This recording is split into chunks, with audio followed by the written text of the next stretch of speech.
This is a CBS News special report. I'm Jerica Duncan. We're coming on the air with significant new information on the urgent and around-the-clock search for that missing submersible vessel in the Atlantic. I want to go straight to the news conference right now so we can get the latest information. Everyone. Thank you for joining us today and over the past few days. This afternoon, Rear Admiral John Mauger will be providing an update on the most recent findings from ROV operations in search of the Titan submersible. He will provide a brief statement and provide the opportunity for questions after. Please limit your questions to one per outlet. Following the briefing, the Joint Information Center staff and I will be here to help you with any of your further needs. May I now please introduce Rear Admiral John Mauger.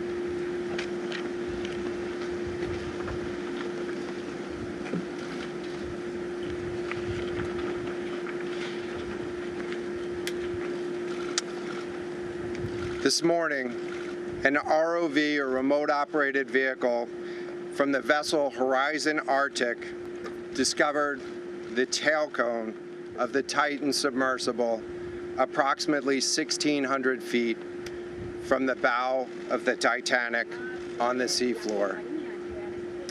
The ROV subsequently found additional debris. In consultation with experts from within the Unified Command, the debris is consistent with the catastrophic loss of the pressure chamber. Upon this determination, we immediately notified the families. On behalf of the United States Coast Guard and the entire Unified Command, I offer my deepest condolences to the families. I can only imagine what this has been like for them, and I hope that this discovery provides some solace during this difficult time.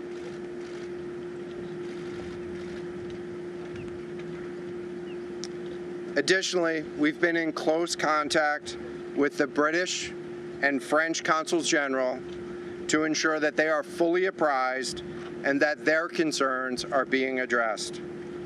The outpouring of support in this highly complex search operation has been robust and immensely appreciated. We are grateful for the rapid mobilization of experts on the undersea search and rescue, and we thank all of the agencies and personnel for their role in the response. We're also incredibly grateful for the full spectrum of international assistance that's been provided. The ROVs will remain on scene and continue to gather information. Again, our most heartfelt condolences go out to the loved ones of the crew. We'll now take questions. Rear Admiral, can you talk about the delay in reporting the vessel missing and what impact that had on the search?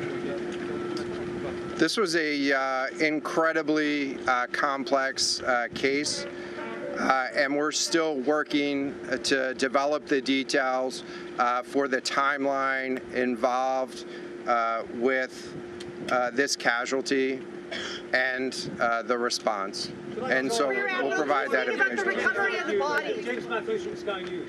John, what other debris have you found? And have you found any trace of those who were on it? So this is an incredibly complex operating environment on the seafloor, over 2 miles beneath the surface. And so the remote operating vehicle has been searching, and it is highly capable. And we've been able to classify parts of the pressure chamber for the Titan submersible. Let me refer to one of my undersea experts here, Mr.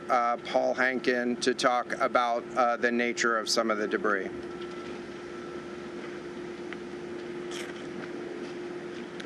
Thank you, Admiral. So essentially, we found 5 different major pieces of debris that told us that it was the remains of the Titan. The initial thing we found was the nose cone, which was outside of the pressure hull. We then found a large debris field. Within that large debris field, we found the front end bell of the pressure hull. That was the first indication that there was a catastrophic event. Shortly thereafter, we found a second smaller debris field. Within that debris field, we found the other end of the pressure hull, the aft end bell, which was basically comprised of the totality of that pressure vessel. We continue to map the debris field, and as the Admiral said, we will do the best we can to fully map out what's down there. Thanks, Paul. Yes, sir. Go ahead. It's a very difficult question to ask, but it will be an important one for the families, of course. What are the prospects of recovering the bodies of the missing? So the questions was related. I'm restating the question from the standpoint of sometimes it's hard to hear the question here. What are the prospects for recovering crew members? And so this is a incredibly unforgiving environment down there on the seafloor, and the debris is consistent with a catastrophic implosion of the vessel. And so we'll continue to work and continue to search the area down there, but I don't have an answer for prospects at this time. Admiral, it's Tom Costello of NBC News. Is there any suggestion? Sorry, any suggestion at all that the sub itself collided with the wreckage of Titanic, or that instead it might have imploded above the wreckage and then rained down nearby? So the question was, is there any question as to whether or not the sub collided with the Titanic or whether it imploded above and debris field created from that? So the location of the Titan submersible was in an area that was approximately 1,600 feet from the wreck of the Titanic. I have an expert here that is familiar with that area and can talk about the debris field and what the debris field indicates in terms of where the casualty may have occurred. Rear Admiral, really quickly, can you tell me when that massive fleet will be called back? The expert voice is coming up to answer the question. Thank you, Admiral. So the question is, where does the wreck lie in relation to the Titanic?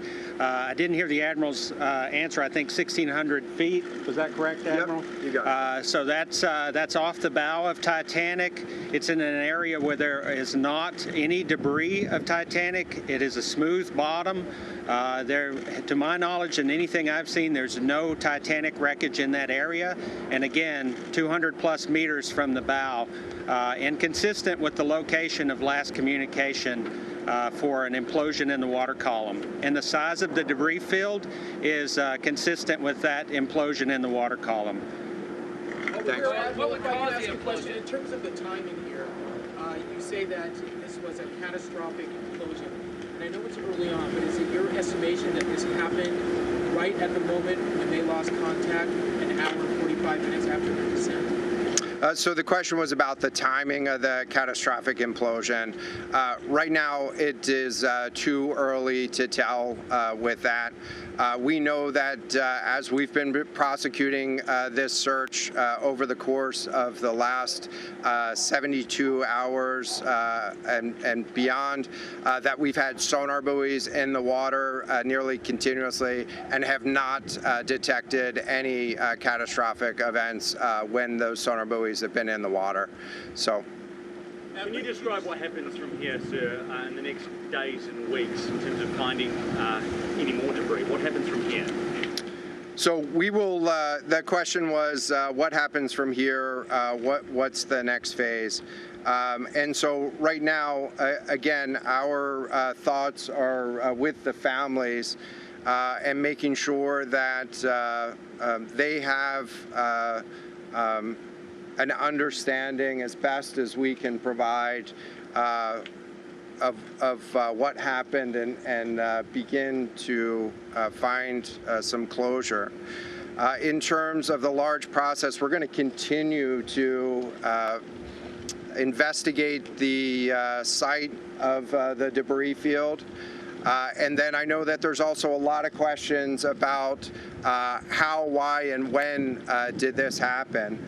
And so, you know, those are questions that we will collect as much information as we can on now, while the governments are meeting and discussing, you know, what an investigation of this nature of a casualty might look like.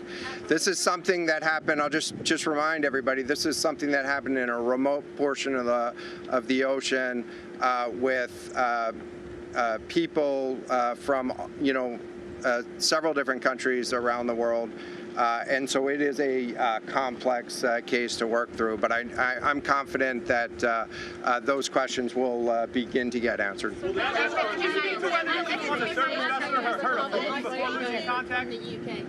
any suggestion that time factors, speed, anything could have prevented this or saved 5 people on board, or is this quite simply a catastrophic accident? The question was there any suggestion that time factors may have played a role or a consideration in the casualty here? And so the debris field is consistent with a catastrophic implosion of the vessel.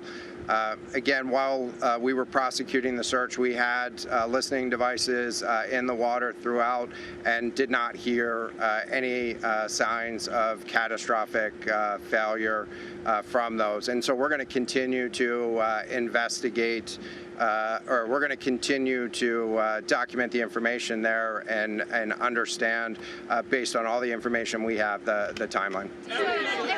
And you were listening to a news conference there with Rear Admiral John Mauger with the U.S. Coast Guard, confirming that those 5 people on that submersible have perished, saying that it was, quote, a catastrophic implosion. Also mentioning that the why, how, when did all of this happen is still unclear, but wanted to make sure the families of those 5 people you see on your screen right there were notified before they held this news conference. I want to go to Roxana Saberi, who is in Boston, has been there for several days covering this. A lot of people hoping for a miracle, but obviously as the hours went on, knowing about the supply of oxygen that they had and the fact that this was not a submersible that had been approved or certified by any regulatory body, many people had feared the worst. Roxana? Yeah, Jerika, as you mentioned, we just heard from the Coast Guard here in Boston. The Coast Guard has been overseeing and leading the search efforts, and Rear Admiral Mauger did say that a remote-operated vehicle that was deployed by the Canadian commercial vessel Horizon Arctic had found some debris about 1,600 feet from the bow of the Titanic on the sea floor, and he confirmed that this was consistent with the loss of the pressure chamber. He said it shows a catastrophic implosion of the Titan submersible that has been missing since Sunday morning. You know, as you said, people have been holding on to hope that perhaps the 5 passengers on board were still alive.